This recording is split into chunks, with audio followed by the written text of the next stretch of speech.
Tahukah anda bahawa katak ialah sejenis haiwan amfibia yang tidak berekor dan boleh melompat? Setakat ini, katak merangkumi 5,000 spesies yang dikenali dan mungkin juga terdapat lagi spesies yang terlepas kajian akibat kepupusan dan habitatnya tidak diketahui manusia.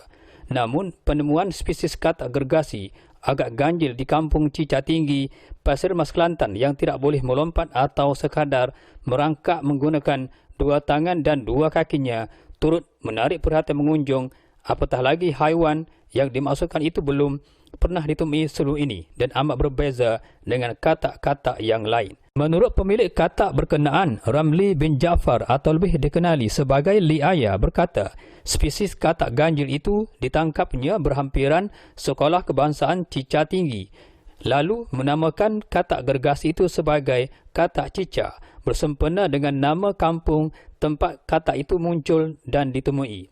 Katanya, katak bersaiz gergasi itu beratnya kira-kira 1,3 kg, ditemui pada malam Khamis 4 November tahun 2010 jam 3.12 pagi oleh dua orang remaja bermotosikal yang kebetulan melai di kedainya untuk membeli rokok. Katanya, ketika katak gergasi itu ditemui di tengah-tengah jalan dan berkemungkinan muncul dari arah barat di mana mukanya menghadap ke arah sekolah rendah terbabit. Menurutnya, semasa kedua-dua remaja terbabit melalui jalan berkenaan, mereka terlihat seekor katak agak besar yang mukanya betul-betul menghadap ke arah sekolah rendah itu. Abang Li diberitahu oleh seorang remaja itu yang mereka takut untuk menangkapnya dan jika saya sanggup, dia boleh tolong tunjukkan tempat katak itu ditemui. Lalu Abang Li dibawa ke tempat yang dimaksudkan. Ketika Abang Li sampai, katak gergasi itu masih lagi tercungap-cungap di tengah-tengah jalan itu. Hairannya, walaupun kedua-dua kenderaan pernah melalui jalan itu, tidak pula katak itu dipijak atau dilanggar kenderaan itu, ujar Liaya yang merupakan seorang peruncit di kampung berkenaan. Sambungnya, katak itu sememangnya di antara spesies tidak melompat atau melarikan diri, tidak sebagaimana katak biasa yang boleh melompat apabila didekati. Justru senanglah bagi beliau untuk menangkapnya.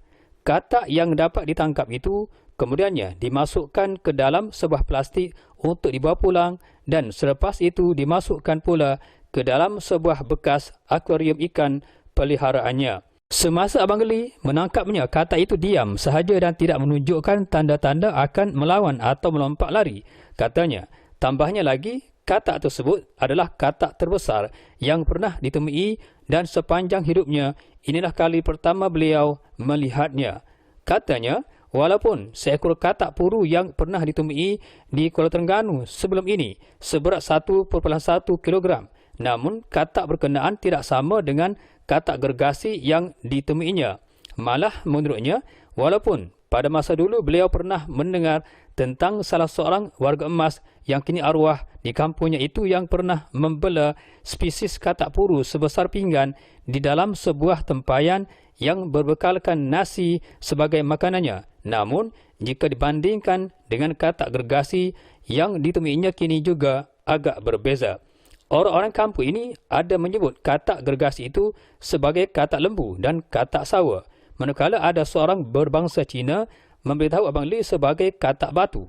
Tetapi bagi pendapat Abang Li, jika dilihat pada tubuh katak besar itu adalah munasabah dipanggil katak sawa kerana warna kulitnya seperti uras sawa, jelasnya. Liaya menambah, katak gergasi itu tidak boleh melompat tetapi sekadar berjalan secara melangkah atau merangkak menggunakan kedua-dua kaki belakangnya.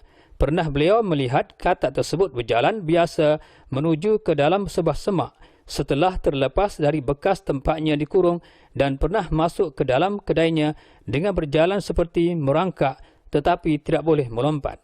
Walaupun beliau pernah meletakkan katak itu di luar bekas, sesuatu paling menariknya apabila katak terbabit tidak melarikan diri dan pada ketika itu katak berkenaan dapat mencari makanan sendiri. Pernah badannya meningkat kepada 1.4 kg disebabkan terlalu banyak makanan diberikan kepada katak tersebut.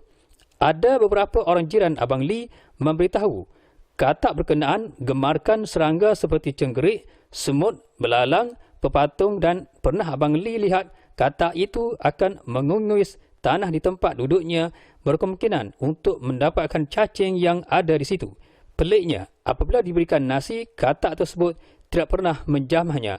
Ujar Lee Ayah lagi yang mendakwa katak gergasi itu adalah seekor katak betina melihatkan kepada saiz badannya. Ketika ditanya tanda-tanda kemunculan katak gergasi itu sebagai petanda banjir besar, beliau tidak dapat menjelaskannya.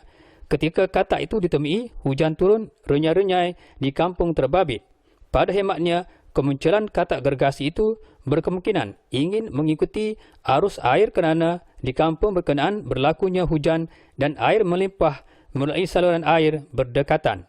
Tentang khasiat katak itu, salah seorang berbangsa Cina memberitahu Abang Lee, katanya, katak tersebut memang berkhasiat perubatan sebagai bahan pencuci darah dan boleh menghilangkan gatal-gatal pada kulit. Jelas Lee Ayah lagi. Katanya, katak berkenaan amat manja. Jadi oleh kerana ditemui di kampung Cica, beliau menamakannya sebagai katak Cica. Tujuan nama berkenaan diberikan kerana spesies berkenaan sukar ditemui. Penemuan dan kemunculan katak terbabit, apatah lagi dinamakan sebagai katak Cica, sedikit sebanyak boleh menaikkan nama kampungnya yang terkenal dengan masyarakat yang berbudi bahasa dan berhemah. Beliau tidak berhasrat untuk menjual dan akan dipeliharanya sebagai kenangan sempena hari lahirnya yang kebetulan menemui katak tersebut. Malah beliau akan membuatkan sebuah bekas yang agak sesuai untuk katak gergasi yang bernama katak Cica itu. Dakwaan Lee Ayah itu turut disokong oleh isterinya Rohana Ahmad. Beliau berkata, penemuan katak ganjil berhampiran sekolah rendah pada jam 3.12 pagi malam Khamis lalu memang mengejutkan. Sejak katak gergasi itu dibawa pulang oleh suaminya dan diletakkan di dalam sebuah bekas akuarium ikan peliharaan turut menjadi minat pengunjung khususnya dari kampungnya dan kampung berjiran. Katanya, salah seorang jirannya memberitahu kemunculan katak gergasi itu sebagai petanda akan berlakunya banjir besar. Katanya lagi, selain dirinya, salah seorang warga emas kampung terbabit yang berusia 80 tahun memberitahunya seumur hidupnya tidak pernah menemui katak gergasi sebesar itu. Namun jika katak puru biasa ditemui dan pernah dilihat olehnya.